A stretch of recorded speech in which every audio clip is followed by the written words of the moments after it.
Hello everyone. To add line numbers in Google Docs, first step, open your document and from top menu, click on Tools and click on Line Numbers. Now in your right side, you see Line Numbers section. Click on Show Line Numbers. Now, as you see, our document is numbered. Also, you can use more options. For example, as default, continue throughout document is selected.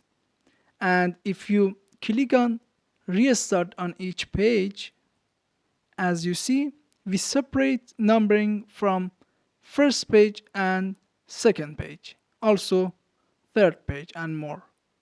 You can use more options based on your needs. Also, if you want remove line numbers, turn off show line numbers and close the line numbers section. Again, you want access these tools, click on tools, click on line numbers. I hope this video was useful for you. Please subscribe to our channel for more videos. Thanks for watching.